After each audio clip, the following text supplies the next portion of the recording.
2414 is a podcast about finding hope and common ground through casual conversation. Like the friends on the road in the New Testament, in Luke chapter 24, verse 14, we want to walk away with more understanding that leads to more conversation as the journey continues. Thanks for walking with us.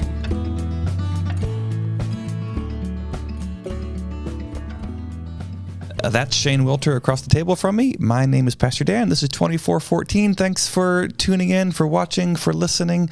Today we're joined by my friends Laurie and David talking about transitions and moving as we have a conversation here that we hope leads to more conversation elsewhere.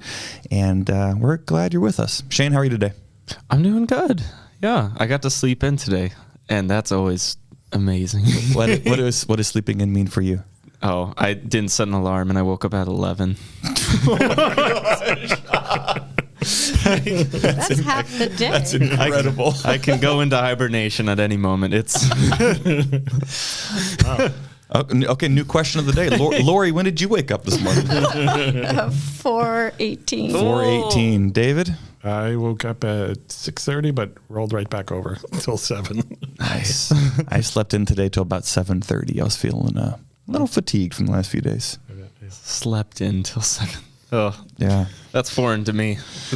Well, today we're going to be talking about transitions and moves, like physically moving from houses or cities or countries. But before we get into that, we always like to share highs and lows, to experience real life and just share what's going on. It could be a devastating low or a mountaintop high, or it could be my coffee got cold or I got to sleep until 11.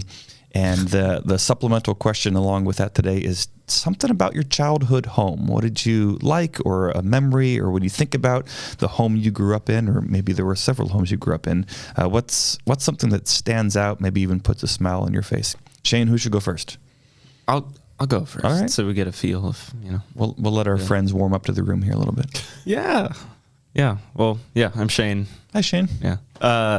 I like to start with lows because I like to end optimistically. I don't know if it really works or does anything, but either way, low for me is still just a lot going on, from like work to just things going on, and that's always just kind of stressful to look ahead and like, oh, there's a lot on the schedule. But at the same time, it's really nice because life isn't boring. There's a lot moving. But yeah, so high, I didn't even think about this. Highs, yeah. Nothing. No, there's a lot. So many. Oh, I did have something. Yes. High was that I've just been feeling just not overly, but just very, very blessed, and feeling very blessed and supported at just what I'd been doing at St. Luke's. A lot of people have just been showing a lot of gratitude, and I feel very blessed and just thankful where I am, and I just thank God every morning. I wake up in my apartment and things are awesome, and I just feel just very loved. That's really cool. I was reading earlier today a book about testimony and speaking, and it's just affirming how words are powerful. Like words can hurt and kill, and words can really heal and make alive and bless. And so, words of affirmation and encouragement actually make a pretty big difference, and can be life-giving. Yes, absolutely. Shane, where was your childhood home, and what's something you liked about it? Yeah, so childhood home was Slinger, Wisconsin. Slinger. About 30 minutes north of Milwaukee.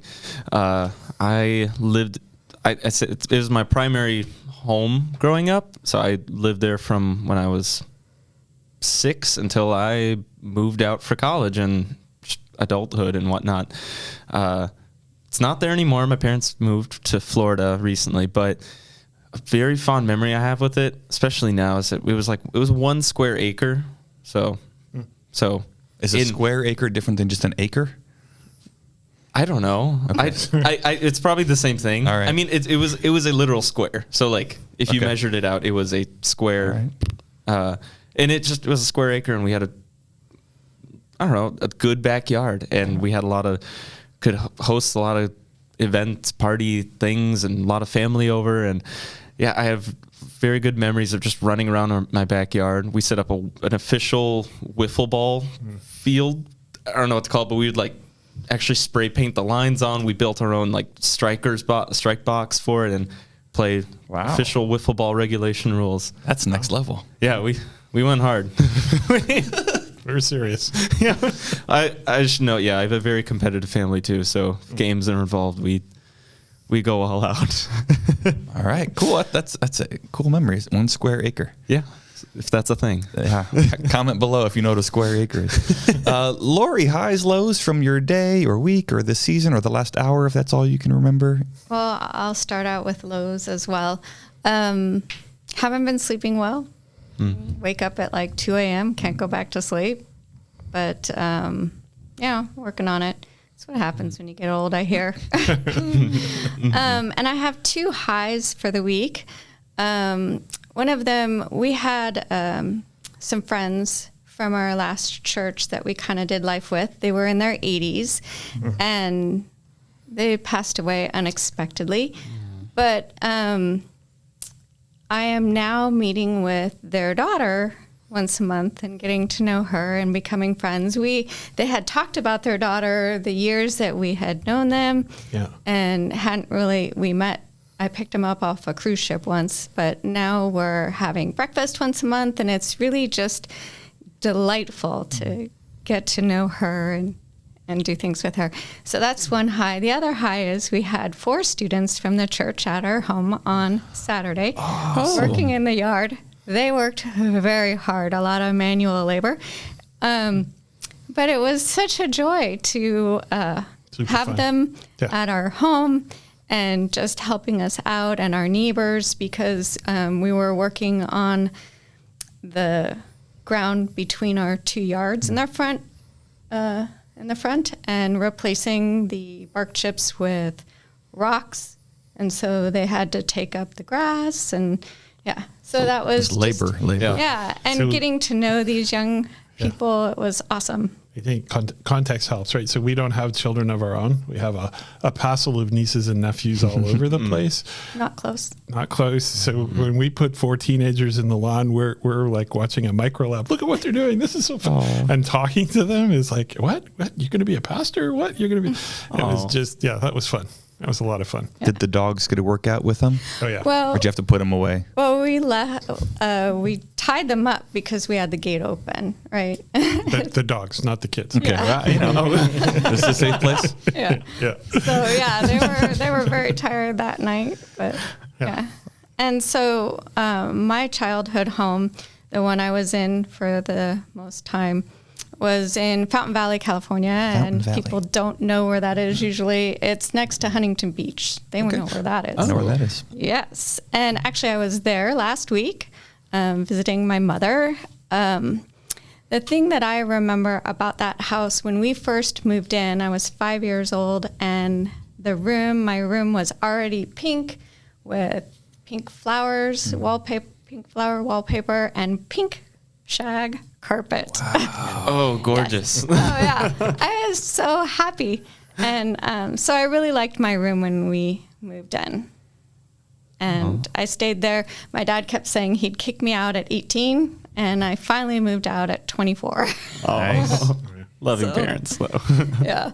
Because I was working full time and going to school and had very long days. And so I'm like, why spend money to move out when I'm just sleeping here? Which is a different scenario than if you're just at home playing video games and mom or dad are like, maybe get a job or move out. And you're like, this is working. I don't know. Yeah. Definitely. So cool, Laurie. Thanks for sharing. David, highs, lows? Highs and lows, and there's a pattern, I guess. We start with lows. Yeah, whatever you want. Yeah. Instead of starting high and diving down. Lows, I work in a pretty complex environment with a lot of intense conversation.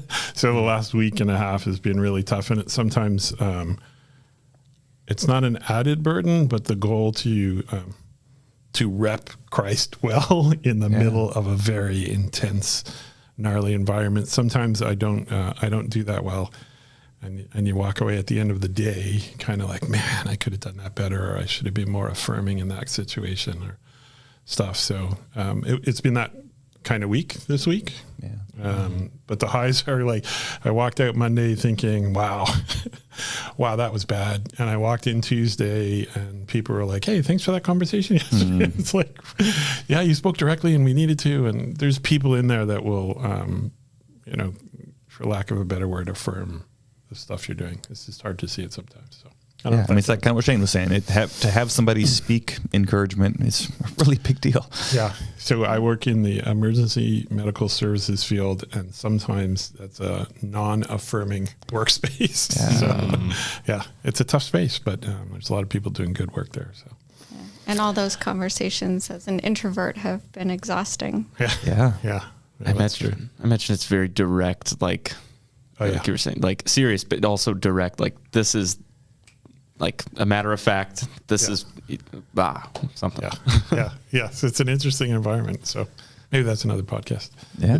Childhood home, I'm supposed to remember something about. So that your low was some, you could have been more gracious or more loving, and your high is that they still loved you anyway. Yeah. Okay. Yeah, cool. I was making sure I tracked you if that was all one and the same, or if there was more coming. Yeah, it's kind of weird. I won't dive into some okay. theological black hole, but it's like, wow, they still want me here. That's pretty good. Yeah. So something about where'd you grow up, and what do you remember about that home? So I grew up in just south of Montreal, Canada, in a place called St. Bruno, kind of a little suburb outside of there. We consider Wisconsin and all those just southern Canada. So the home was kind of small for 7 of us. But one of the cool things, I'm funny that I remember this, was in the wintertime, because we had a fire hydrant in our yard, we could build the best of snow forts that was so defendable because people didn't know underneath the snow was this big chunk of steel. Impregnable igloo. How many injuries? Wow. There was a couple of bruises along the way, but it was fun to, when the snow plows drove by and build this whole massive fort that kids could climb through. And we're not talking just a little igloo kind of thing. We're talking a maze of iced over fortifications. Wow. It was fun. That's cool. Kid, yeah. It was fun. Sorry. No, that's a great memory. That's awesome. You get up in Montreal. Or just south of. Yeah. Cool. Well, for me, low, I was a real grumpy dad this morning. I probably say that as a low too often, but just kind of echoing Dave, driving into work going, I probably could have been far more gracious. Not probably. I could have and should have been far more gracious. And if one of my callings is to image or show the love of God the Father to these my children, strike 1 or 10, depending on when we started counting. So that was kind of a rough start to the day. Just my own lack of grace for others. My high, I like to read, and I finished a book, and now I'm starting a new book. So I just finished the 2nd book in the Harry Potter series. I know a little bit behind on that, and so I'm taking a break from Harry Potter, and I'm reading a book that my big brother got me. I can't remember the title right now, but it's somebody who washed dishes as a vocation in all 50 states. Oh, wow. So he was like this professional dishwasher, and It's a true story. Yeah, Okay. true story, and it's just kind of his chronicles of being a dishwasher.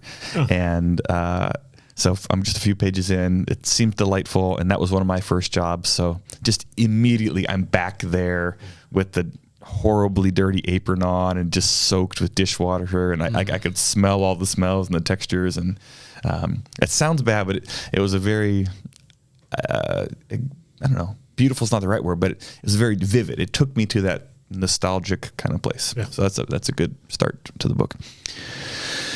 I grew up in Chesterfield, Missouri, which is a suburb west of St. Louis, and lived in the same house from the time I could remember. I moved at some point, kind of first couple years of life, but no memories at the first house. But I lived from first memory up until I moved away to college, basically. And so a lot of memories in the house. One outside winter memory is it snowed regularly in St. Louis, but we'd also have sort of ice storms or sleet. Yeah. And one year we had sort of freezing rain to such a degree that we could skate outside, ice skate. So there was snow, and then there was a layer of maybe a quarter inch or so of ice on top of that. And so we skated throughout the neighborhood. That was cool. Another unique thing about our house is it was 2-story. And upstairs in the middle room, there was a walkout balcony into the front of the house. And so that was my room at one point. It always looked cooler than it was. It never, you didn't do anything. It had that really like rough kind of tar paper, like it was not comfortable out there. In St. Louis, it was always too hot or too cold. But it was like, yeah, but I have this balcony. What do you do out there? Nothing, but I have it. So it looks cool. It looks cool from the street. Use it to make your parents mad. You throw things from it. Yeah, I mean, we never did anything with it. It's just there.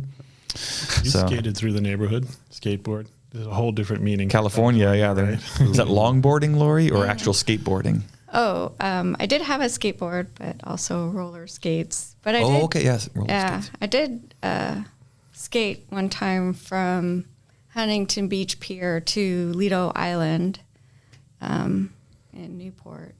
Did lots of skating there. Nice. Very cool. Oh. Well, today we're talking about transitions in life. We're a little season here at 2414. Talked about graduation, moving. We're going to be talking about retirement, things that lots of people go through, and yet you don't necessarily have other examples of how people have processed that. You sort of figure it out on your own, or you maybe learn from your very immediate family, but it's a small pool of narrative and story and shared experience. So we just want to share some time talking about times you've moved and what that's looked like and how you've processed that.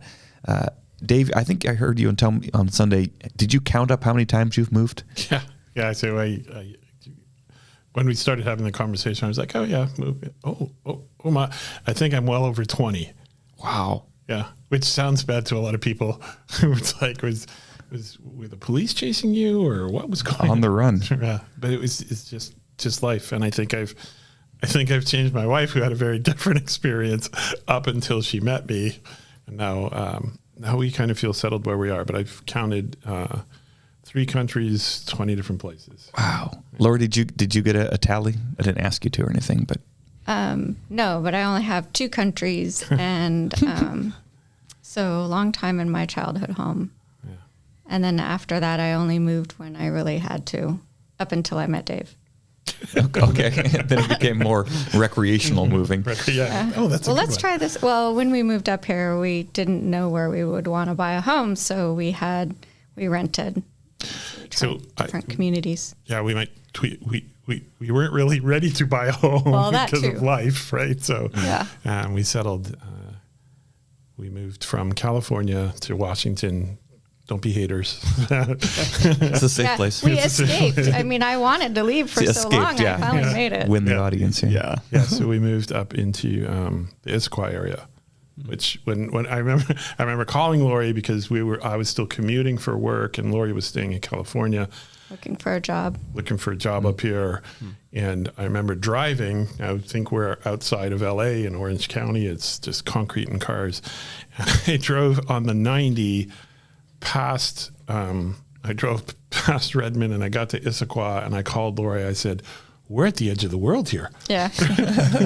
There's nothing but trees. I thought the same thing when we moved up here. Yeah. It's like the next exit from us you couldn't see anything from the freeway. And I thought, oh my gosh.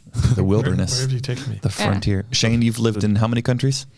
1. Shane went to Canada for the first time ever last week. No. Like he just crossed the border for the first time. Yeah. No way. It's just because when you live in southern Wisconsin, it's like... It's Canada. Well, kind of. Yeah. But I mean, it's still like 10 plus, over 10 hours to get north. So you got to go all the way through Wisconsin, then you got to go through Minnesota, and then you got to go to Canada.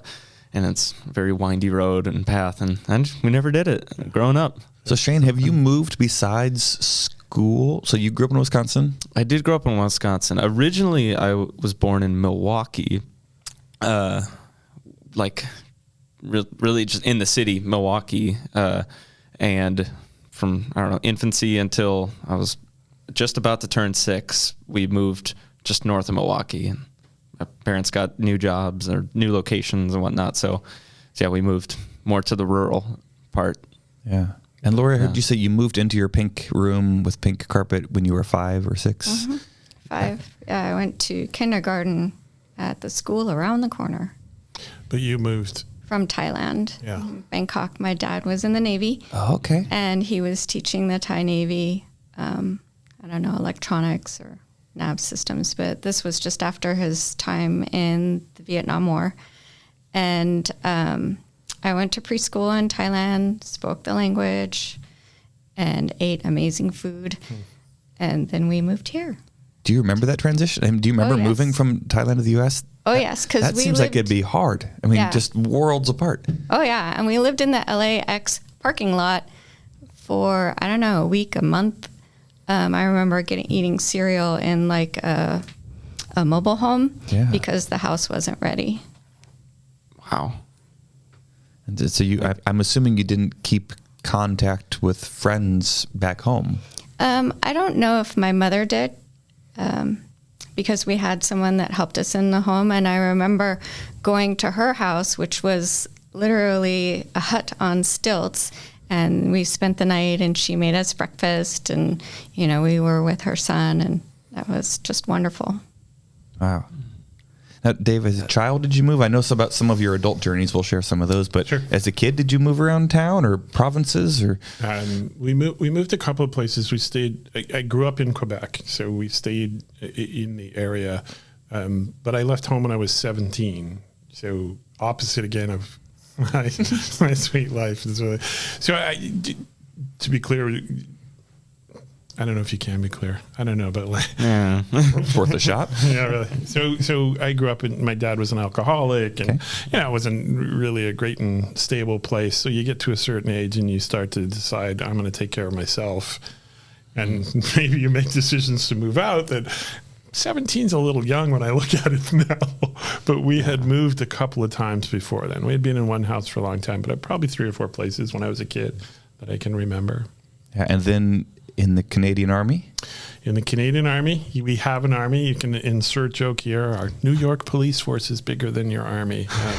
We're better looking. So Shane regretfully did not see the mounted police when he was in British Columbia last week. Okay. He was looking. Did you ever, no Mounties in Vancouver. Yeah, we can hook you up, Shane. We'll get you that. Did you ever wear like the red uniform and? No, so there. I don't know what it's like. This is the Canadian clarification moment. I'm in culture. I don't know. That's right. So they're a police force. Oh, okay. I was the guy driving the tank. So, whoa, okay. Yeah. Green. All right. Green was the color. Green. So the Canadian Army, and then I was in Ontario for a while, and then they shipped me out to Germany for 4. I lived in Germany for 4 years, just about. So for those, you were moved more than chose to move. You were sent. They gave a strong suggestion of where I would be living. So this was a posting. So I haven't, as a pastor, I've experienced something similar where I'm kind of called to a situation. But what was it like to be sent to a new place, sort of not against your will, but told you are moving, and then that you've got a base, I'm assuming, so you have some built-in network already? Yeah, that was so younger. That was in the 1980s. Shane, that was a time before cell phones. No. So I was all in at that time. I was a young guy.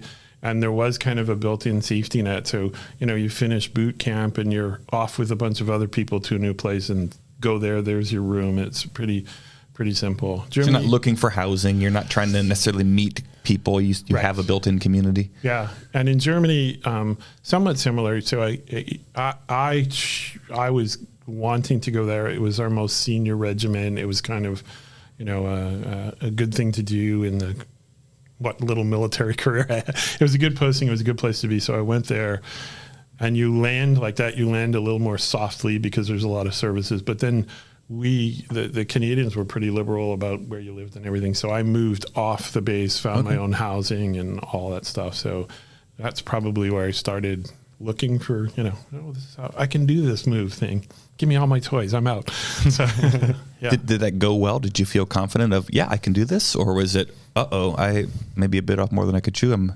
looking for housing in a faraway land. Yeah, the first time was a little interesting. Yeah, so I think that was where I was learning, and friends helped, and, a guy I knew had an apartment, and he helped me get the apartment because he was leaving. So there was kind of like these handoffs or handshakes that showed me how to do. oh, I should get electricity, right? Right. So, so there's a lot of little pieces that I think I started to learn along the way there. So it's not like a checklist. There's not a class in high school of when you move somewhere, you're going to want to turn the utilities on and get waste pickup. And exactly. So I went from that to Laurie, because Laurie knows all that stuff really well. So, Laurie, is it because you like lists in Excel, or you have expertise? Or? Oh yeah. Once I learned Excel, it was over for Word, and I love lists. Yeah. I have some in my phone, a number of them. Yeah. Yeah, so they were 2 soft landings, and now it's a little bit more, but because Laurie's around, it's also a little bit easier. You got a built-in traveling companion. Yeah. So, Laurie, you didn't move much growing up. You same house from 5 to 24-ish. Yeah. And then what? You met Dave, or? Oh no! That was there was a long time in between. Oh, no. All right. That was pretty sure. So how'd you get out of the house? What was that? What was that first kind of? I am either on my own or got a roommate. I'm spreading my wings and flying. It was quite a soft landing because I moved out into my mother's friend's house. I rented a room from her, so it was a different city. It was inland. But yeah, it was quite an easy transition because she took care of all the business of the house, and I just rented a room essentially. And then from there, I moved that was in Villa Park, and then I moved to downtown Huntington Beach. I rented another room from a gentleman that owned a 3-story house, and my friend that I met in junior college told me about it, and she was telling me about it for years, and then I finally moved in and didn't ever want to move out. It was so much fun. Did you keep your friends at that time, or was it far enough away that you were starting over? I didn't have any friends in Villa Park. It's too far inland. So I just maintained my friendships because I was still going to the same community college, still working at the same place. So, and then the person, my mom's friend that I was living with, was a family friend. So that didn't change. Yeah. Yeah. So everything kind of stayed the same, which was nice. I like you both use the phrase "soft landing." That's not a phrase I've heard or used before. I like it. Yeah. I think that's a really descriptive of you're kind of parachute, like dropping in, right. And yet there are some comforts that are taken care of. That it could have been rougher. Mm-hmm. Have you had rougher landings or moves that didn't have some of the same things in place, housing or network or employment provided, that we're here and we're figuring it out now? Well, I've had more than, I think that in the time that we've been here, we've done well together in the move. And that's the thing is, moving alone is not terrible, but it's always nicer to have someone together, especially someone with Excel checklists and spreadsheets. Now, Laurie's very organized, so we kind of pair up on stuff, and that gets it done. I think in the interim, I don't know where you want to go with this podcast. Not going anywhere. There's been some easier moves where it's either in pursuit of work or, a new home or something like that. But there's been some tough moves. I went through a divorce and that kind of thing, and that happens really fast, and it's a devastating time in your life, and your head's spinning. So, you at that time, I was doing everything alone, and those are harder moves to do in a scenario like that, So yeah, I guess if I'm going anywhere, I'm just trying to get to. I'm wondering what are those factors that make for it a soft landing or more difficult. Sure. Some that maybe you can control, that you can't. So I'm thinking about Shane over here. Shane moved from, you were in Wisconsin, I guess, at the time, sort of. Depends where you start from, I guess. So Shane was in California. COVID happens. School and he just jumped ship and goes back home for a little bit with a suitcase. I should let you tell your own story, didn't? Yeah. Well, yeah. Depends, I guess, how detailed I want to get with it. But, yeah, I mean, COVID started, Lauren had some people in our lives that are telling us the borders are going to close. They're going to lock you in your house in California border. Yeah, the border in California. Sorry, the border of California to the other states. And Irvine? Or? at this time, I was living in Corona.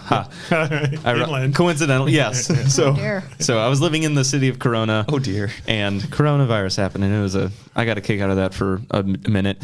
But nobody knew the extent of what COVID was going to be or what. So, and at the time, Lauren, my wife, was girlfriend, I guess, at that time, but we both met in Wisconsin and whatnot. But we both our families were in Wisconsin still, both our parents, and Lauren had just gotten kicked out of campus. They're like, hey, COVID is happening. I don't think colleges wanted to be liable, or I don't know why, but they kicked all the students off. We're like, okay, cool. What are we going to do? Right. And so we hightailed it made the decision basically in a day, because I was living at my friend's house at the time, and we just said, let's just move back with our parents. So we asked my friend, I was like, hey, can we just store our stuff in this room you have? And they're like, yeah, sure, no problem. They were really loving. They were awesome people. But we just basically packed everything in a few hours, ran to Costco, got some supplies for a long trek, and basically just drove one corner to the next from California to Wisconsin and lived there. And while I was living in Wisconsin at that time is when I got the call was in contact for St. Luke's. So that was a weird. So you move out here, and your fiance is in Wisconsin or California. Yeah. And you get to Washington, which wasn't the most open place at the time. And so compared to, the rural part of Wisconsin I was living in. They hadn't heard of coronavirus out there. Basically. And you come here and everything's closed. Nobody's showing up for anything. If they are, they're wearing masks and 6 feet apart. Yeah. And it's like, welcome to your new city. Try to make friends and meet people and explore. Yeah. Put your mask on. For like a year. Yeah. So I would say those are some variables that made for a not great transition. Yeah. I guess there's maybe two tracks. I don't know. I'm trying to overthink it, but there's the mechanics of moving, which you pick up along the way, or somebody helps you. If you have family that's moved before, that kind of thing. There's just the mechanics of moving. I need to pack my bags and find a place. And then there's all the, if we can call them, the intangibles of moving, right? Am I moving away? We keep saying, are we moving away from friends? Was there somebody there? Where's your family at? And I think it's more about the intangibles now that I'm much older, 60 this year. So it's looking back on the moves. They were, the physical move was easy. It's the intangibles that you start to, wow, we've moved away from a group of people that we were close to, not for any other reason, maybe a job. And now we have to rebuild a community around us. Not that that's a bad thing, but it doesn't matter the distance for that intangible, because if you move from Federal Way to Redmond, the way life works right now, you're going to lose friends. Yeah. So I think the mechanics, no sweat. We can make you a list. The intangibles and the relationships are the things that are, how do you bring yourself or your partner, like your fiance, girlfriend, wife, right? Yeah. Good luck. I'll see you in Washington, right? Yeah. That's the hardest part of the moves. Laurie, I'll ask you, have there been moments where some of those intangibles were difficult? You got to a new place and, I don't know, the community, the friends, it wasn't there, wasn't happening. Have you experienced that? I think in California, people are a little bit more mobile than they are here, because I said earlier, when I moved from Fountain Valley to Villa Park, it's not an issue. That's about a 45-minute drive, right? And it's not here. But here we moved an hour away from our friends, and things really changed. So, and I don't know if it's because I'm older now and working remote, get out.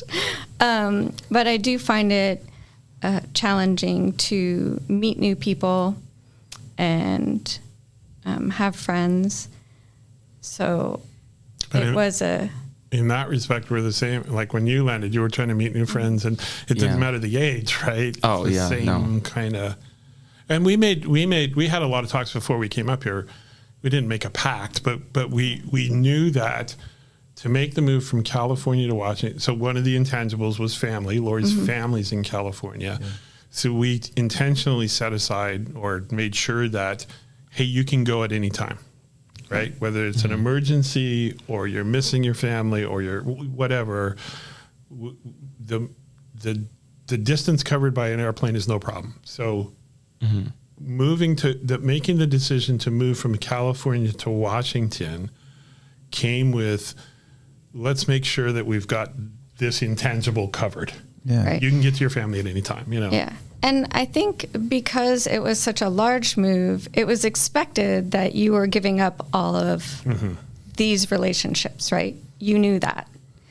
I think when we moved from the east side here to Federal Way, it wasn't as expected. It wasn't, okay, we know that this is something that's going to happen or, naturally or whatever, but I think it just wasn't as expected that so much would change because we're still within the same county. Right. Mm-hmm. But I read a statistic somewhere that in the U.S. nowadays, people move on average about every 4 years. I don't know if that's true. I haven't validated, but there's a lot of movement for jobs, and the economy is forcing a lot of this stuff here. So in one respect, I don't feel like we're out of sync with the world in that respect. But then when you look at that, it's like, wow. And I guess we keep coming back to the same thing. What does that do to the relationships you have? Yeah. Right. What does that do to the people that you have started to embed in your life, right? And on the one hand, it's kind of like, wow, that's really hard. If we do highs and lows, the low is, man, that's really hard sometimes. On the other hand, there is not a place that we have landed that hasn't had relationships. I mean, I'm sitting with you right now. Did you know me a year ago? No, right? Then the same, right? Yeah. And so there's something, not to get too overly comforted, there's something about, it is a living lesson of the presence of God, because you get all fearful. I'm losing these relationships. I'm not going to see these people. This is where I'm going to go. And I'm in this place and I don't know who's here. And your life starts to fill out with people who are also, believers or following Jesus and stuff like that. So there hasn't been a place that we have landed that hasn't filled out the relationships over time. Mm-hmm. Does that make sense? Yeah. I'm really, this is... Sorry, I'll go. No, you're great. I don't know if I just inserted the word, Laurie, whatever word you're saying of kind of when you left California, you knew that was saying goodbye. Mm-hmm. And when you left Redmond, it was more of a surprise of, I wasn't maybe as emotionally prepared for that. And that spot of like grieving a loss and at the same time taking on the new task of rebuilding, that's that overlap is a really, tender, difficult, in my experience, I haven't done that well of either saying goodbye or making new friends. And sometimes I haven't done either of them well. Right. And that's like a bad spot for me. And I've experienced that spot where I didn't expect to hurt as much and I have no ability, capacity, skills to go meet new people. And that felt like an eternity. Right. Yeah. And that's, it takes us a while being introverts to get to know people and to feel comfortable with them. And I think, we knew we were moving far away, right? Well, Redmond to here. And so we knew... That's far. You're not going to the same grocery store. You're not going to the same library. A new dentist, You're finding a new doctor. That's far. Yeah. So we knew, for instance, that we would be changing churches because one of the things that we didn't feel we would want is to drive an hour to church. We want to go to a church in our community. And so we already knew that. And we knew our friendships would change. And but I guess I just didn't think through all the friendship changes, right? Yes. So that in-between time you're describing. And I think, again, this is where, whether it's family or a spouse or even a friend, it's easier to go through the in-between times with somebody. And so this is where we're encouraging one another. It's just the way that life operates now. People living and working in Redmond, and you say, hey, what do you want to come to? You want to come to dinner? It's an hour away to Federal Way at the end of a day, and I got to get the kids to bed and stuff. So it just seems that it's really a weird juxtaposition. We're living in these communities, but we're not living together in these communities because everybody in Federal Way is not necessarily talking to one another, right? You gotta cheat. This is a weird thing. So I think Laurie and I try and help each other through those spots, right? And she recognizes in me when I'm in that in-between spot. And hopefully I recognize in you when you're in, and we kind of like, hey, we have to go out and we have to meet people. And this is a place where I think being together and being believers is, hey, we know they're out there. Yeah. We know they're there. We just got to get out there, right? They've always been there wherever we've gone. When we went from California to Washington, you remember? Do you remember? We were like, oh my God, they're all devil worshipers up there. There's so many churches. Ask anyone in the Midwest what they think of. That's right. It's the least church place in the United States. So no, I'm being silly, but remember we were thinking, what are we going to do? What are we, and then when you get here, it fills out. Yeah. What I'm hearing a lot of from everyone from this, it sounds like to me, 'cause I'm the youngest baby in the room with when it comes to moving and whatnot. Know your role, Shane. It's good. Thank you. But what I'm hearing when it comes to moving locations, whether an hour or across a country, one of the most difficult parts about moving and one of the most rewarding parts about moving, as I'm hearing, is just the relationships. Yeah. Yes. It's kind of. I'm sorry, I'm talking too much. No. Yeah. And I'm Canadian, so I'll apologize for it.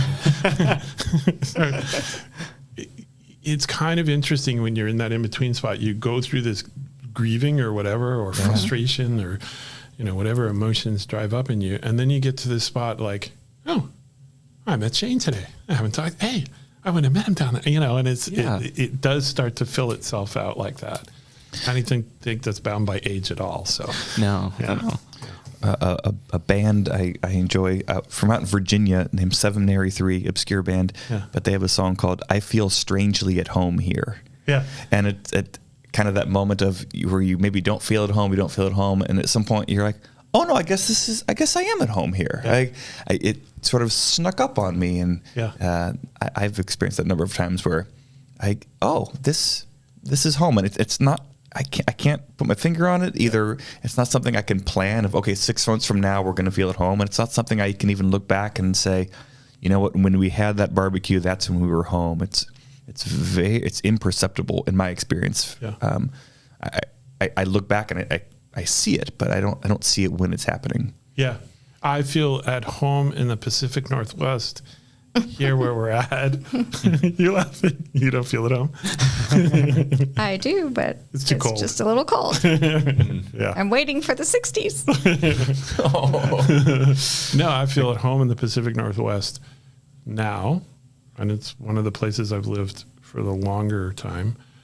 And then what goes with that, the other intangible, is finding a community of faith where you go through the same thing that we're talking about, not just geographically and, oh, now I know where everything is in Seattle and Federal Way, but also that's, I guess, like when you were pointing out the 2 points, right? Yeah. Relationships. These are the most important relationships if we're going to run this race to the end, to find those relationships that are with us.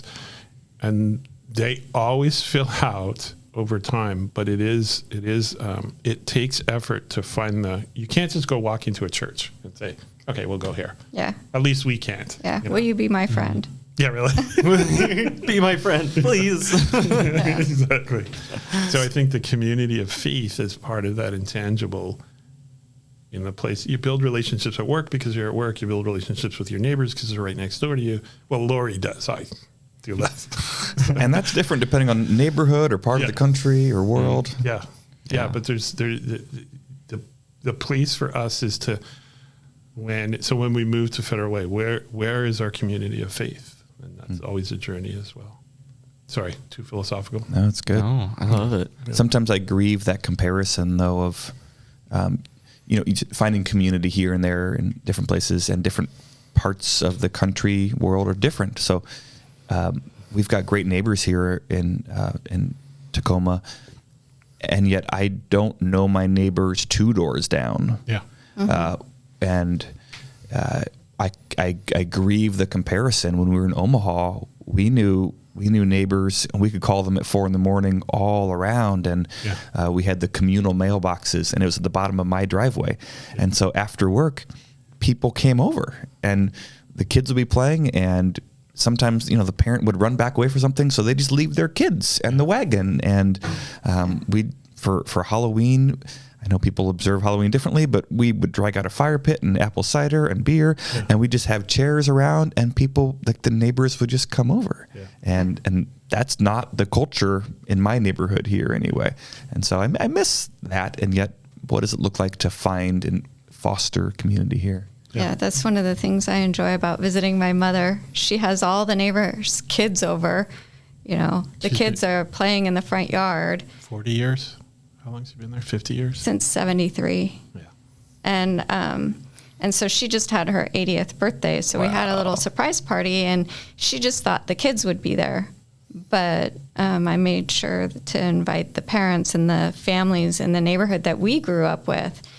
And it is that situation where people. My mom knows, she was helping the lady who was 90 years old on the other side of the track, and knows the family that's 3 blocks down that adopted kids, and so it's. And that takes time. I don't think there's any way to sort of accelerate that process of getting ingrained in lives. You can't. I don't think you can accelerate the process, but you have to be open to it. Which I'm an introvert. I'm less. Laurie said, "What is it you always say? You got to have a dog or a child to get to know your neighbors." Yeah.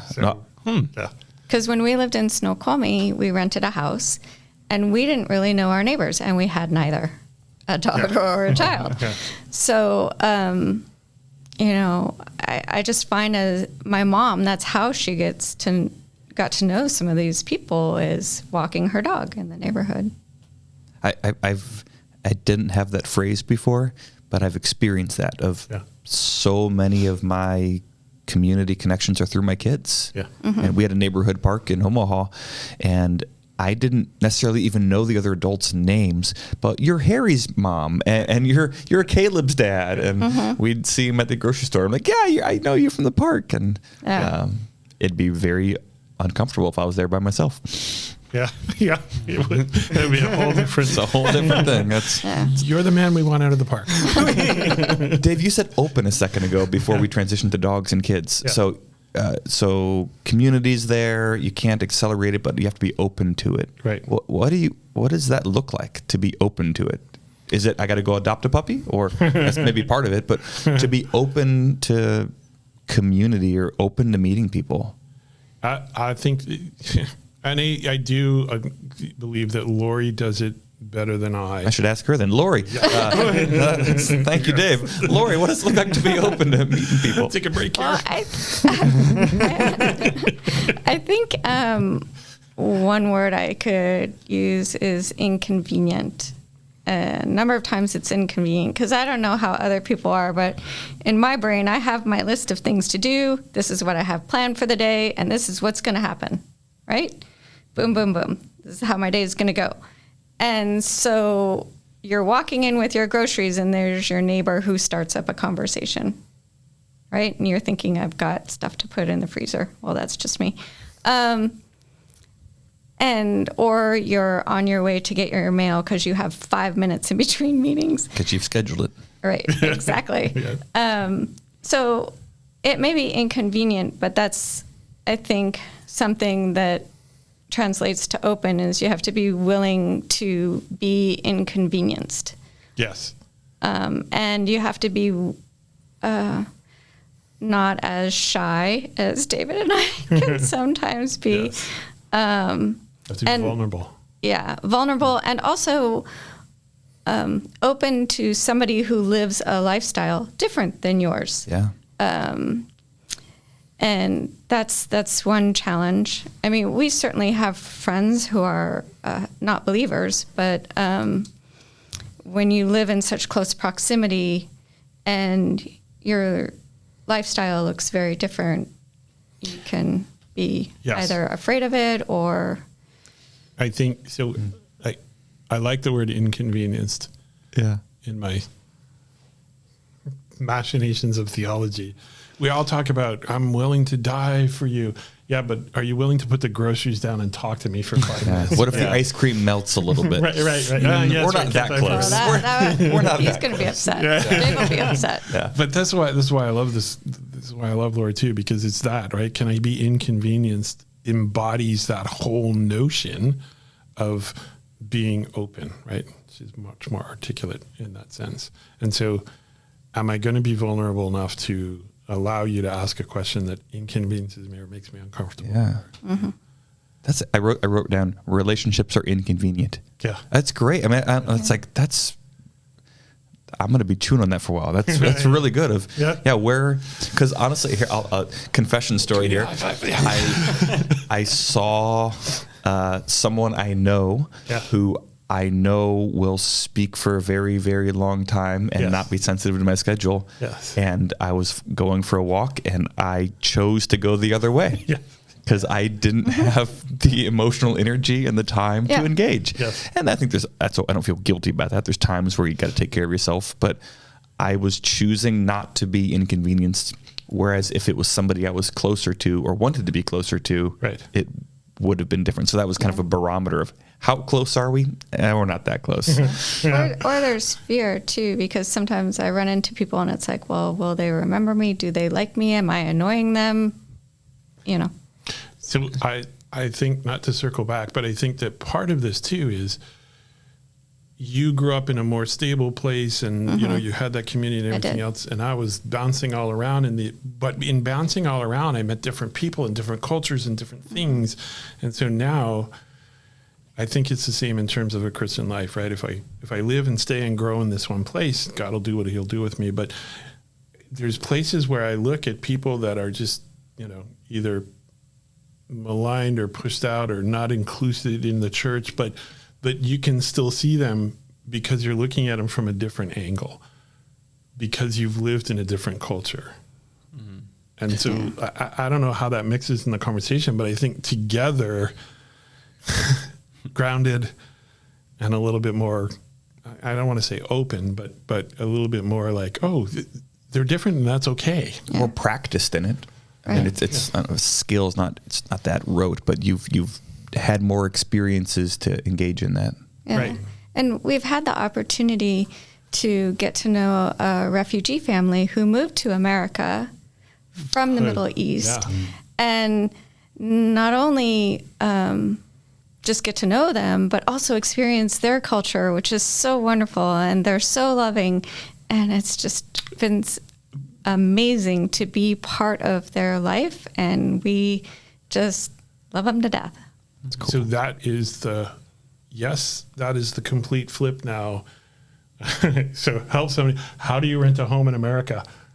Oh, let's show you. Right. What's a rental? Right. So that's the whole flip of getting back to the checklist of How can we help somebody move? Well, and walking through not just these are how you do these various things, but the cultural aspects of it too, and just the way they do life and the way they're used to doing life versus the way we do it here in America, in the Northwest, you know.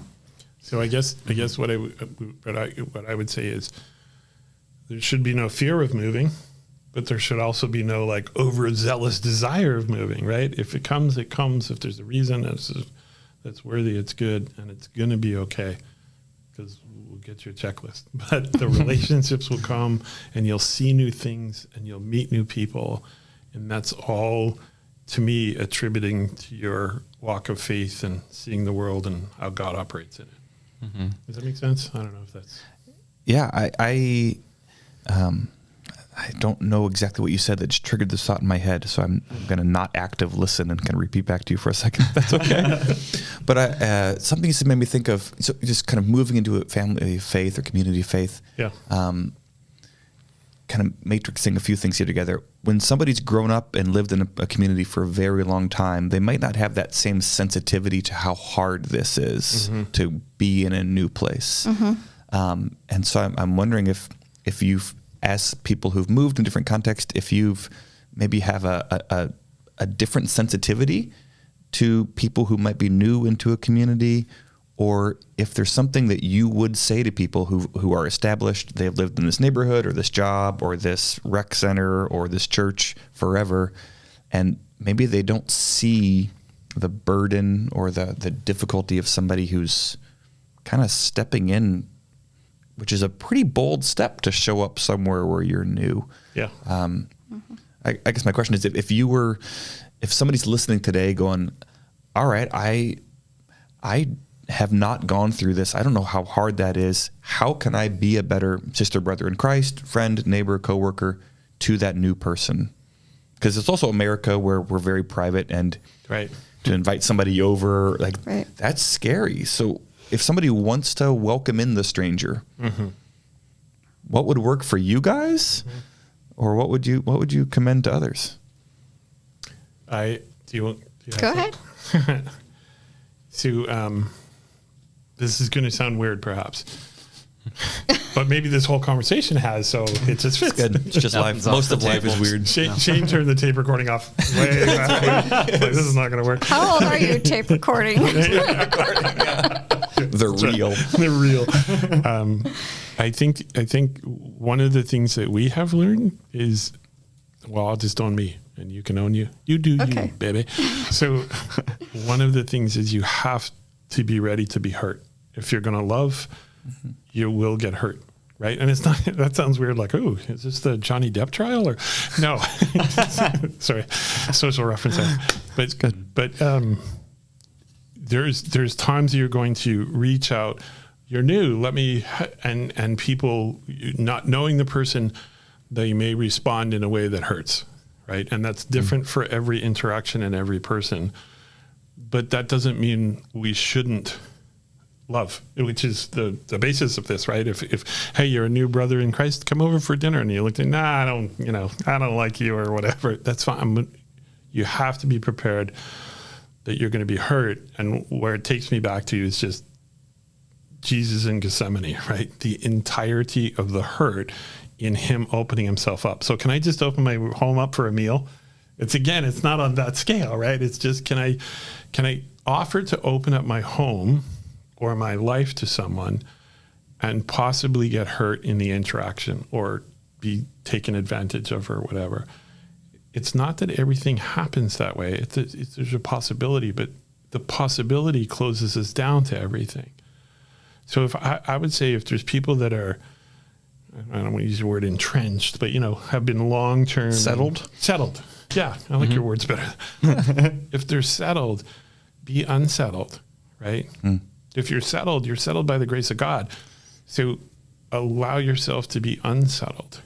And if there's people that are searching for that community, you have to put out as well, right? So from both sides. And that's the chasm. I think that's the chasm in North America today. I'm settled. I got my thing. Leave me alone. I'm too afraid to talk to you on whatever topic because you're going to yell at me. And what the cross does is say, I can be unsettled and I shouldn't be afraid. Yeah. That's what you were going to say. Sorry. I'm going to come back to something you said, but Laurie, what would you say if somebody's listening going, all right, I want to reach out to the stranger and the alien among us? I would say listening is very important. Going back to our friends who are refugee friends, they had a lot of questions. And to be, I don't know how you express that you're open or just, start a conversation, but listen. And so maybe when that safe space is developed, more questions will come and more opportunities to engage, help, will be there. I don't know if you can do this because we're on podcast. I have this sign to remind myself at work, and it's a picture of a cube, right? Like a tube. And it says perspective is everything. And when you look face on, it looks like a rectangle. But if you look from the oblique, it looks like an oval. And if you look at the end, it looks like a circle, right? So if I'm standing, I'm looking and seeing a circle. And if I move, I see a rectangle. And I think if you're settled, it's hard to see the other perspective because you're settled into this perspective. Yeah. So be unsettled to look from this side. And then you Right. meet that person, right? Oh, you see this. Well, come here and see what I see. We'll have Shane put that animation in post-production. I'll make a 3D graphic. Yeah, and exactly. Yeah, thanks, Shane. Spin here. Yeah, my mom has it posted on her fridge. Yeah. She made one for me. Oh, I didn't know that. Yeah. We talk. Great. Yeah, I just think an awareness of and acknowledging to yourself, hey, they're new. Are they new to the community? Are they new to the state, the country? So that you can be open and aware of opportunities. There's people in this church that do it too, you know. We're not going to name names, but there are some people that are fearlessly affectionate when you're a new member in this church. That's awesome. Yeah. It makes me very happy to hear. Yeah. And that to me is the people that are stepping out. We've been greeted in a way that makes us feel at home, right? I thought you were going to say uncomfortable at first. Private, introverted people, like, oh, they want to talk. Or Dave, maybe. It's like, oh dear, they're talking to me. Laurie, don't make eye contact. Like we're in a furniture store. Right. That's awesome. Shane, what about you? So you've moved somewhat recently, and this is still a new community. Are there things that you wish people had done differently in terms of reaching out to you? And it's not too late, but what does it look like for you being a new person still? Yeah, one of the biggest things was that made it hard when I moved here. COVID, everything was closed and everything was virtual and whatnot. I really craved like human interaction. Like people can text, call, video, Skype, leave notes, whatever, but it just doesn't cut it the same as just human interactions. So like moving to a new place was hard because there wasn't human interaction.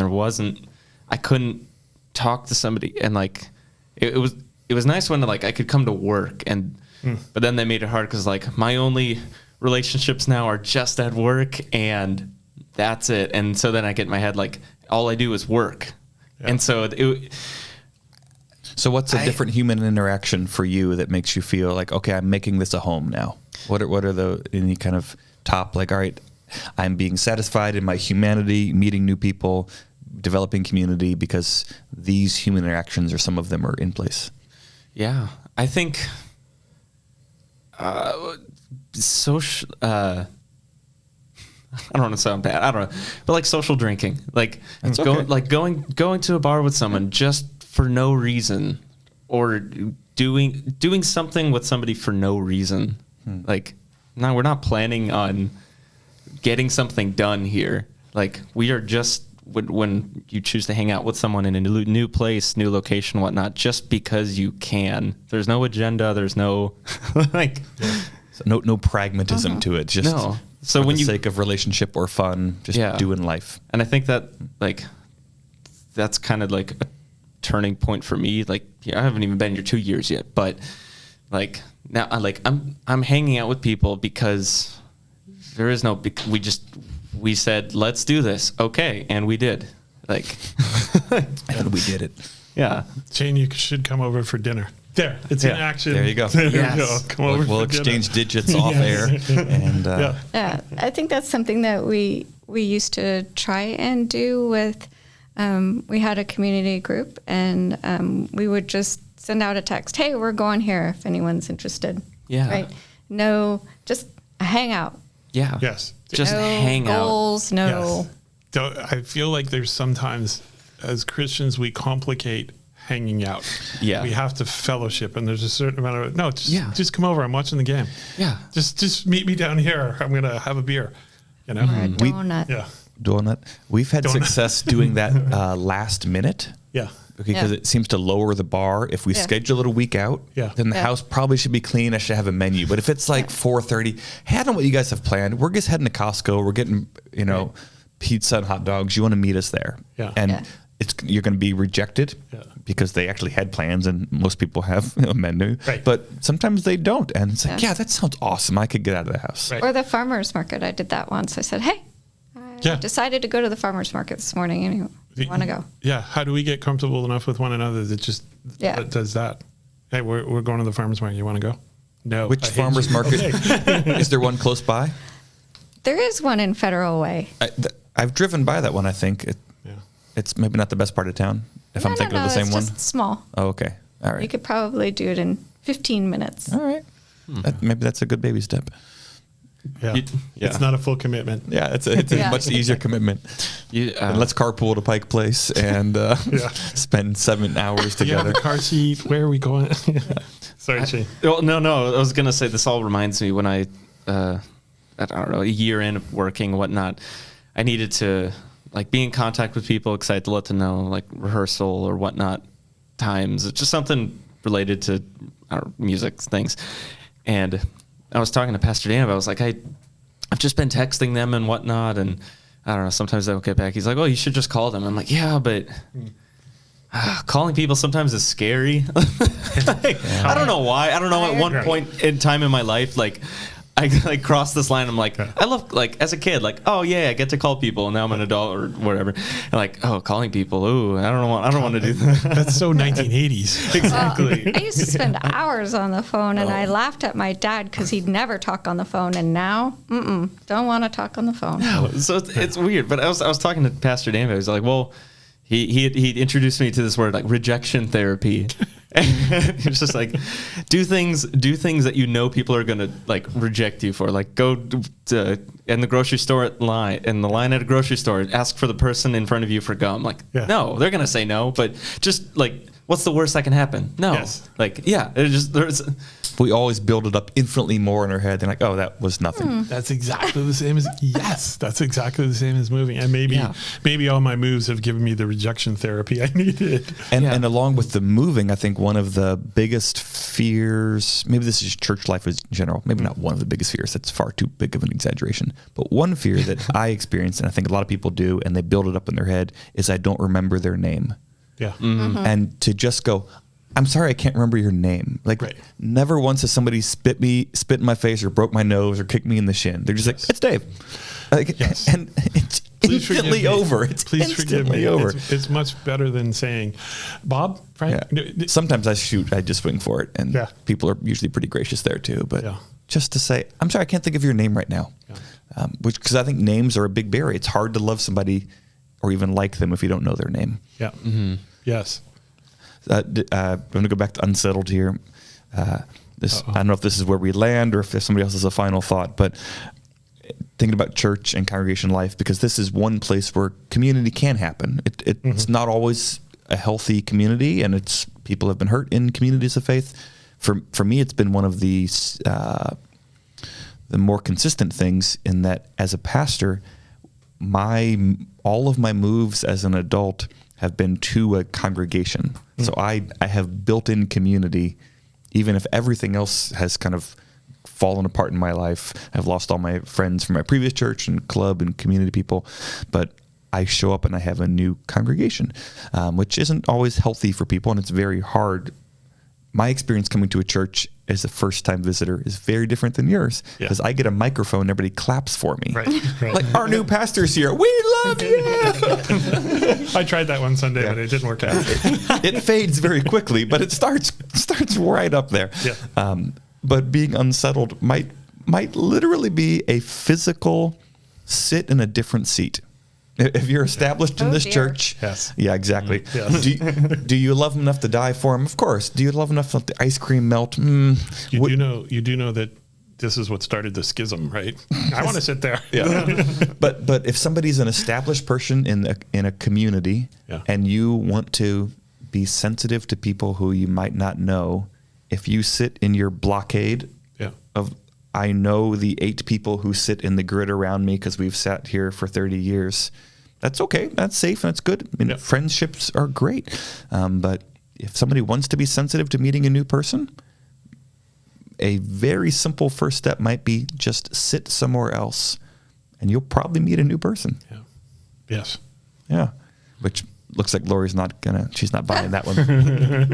So Go ahead. Put it. I'm not afraid. So I will, There's only certain seats we could sit in the church, so. I like. that's very gracious how you said that. So I'll say this, for our folks listening or watching, thank you. Laurie and David, thank you. Shane, yeah.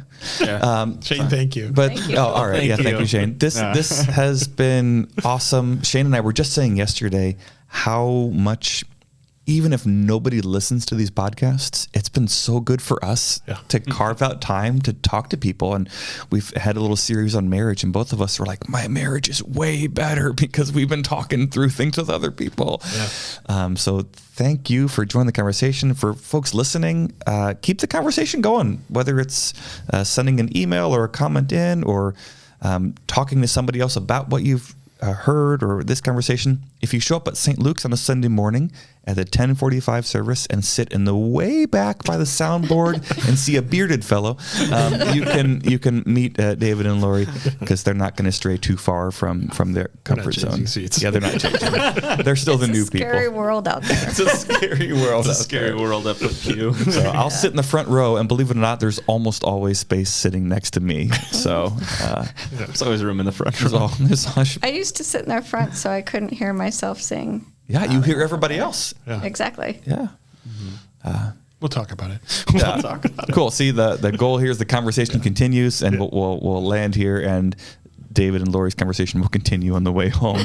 So again, thanks, friends. This has been awesome. Thank you. Shane, thanks for all the editing you're doing and the production, Yeah. and making it sound and look as good as it does. And we'll see and hear y'all next time. Thank you. Thank you. That's the end of the episode, but we want to continue the conversation. Continue the conversation by sharing this episode, subscribing, or leaving a review. Connect with us on Instagram at 2414 Podcast. Connect with us through email at 2414@stlukes-church.com. Or best of all, keep the conversation going by inviting someone to process with you, so that you can each walk away with more understanding that leads to more conversation as the journey continues. If you happen to be in the Seattle-Tacoma area of Washington, stop by on a Sunday morning and say hi. 2414 is a podcast produced by St. Luke's Lutheran Church in Federal Way, Washington. To find more content, discover upcoming opportunities to connect in person, or to support the show, head on over to stlukes-church.com. Thanks for walking with us.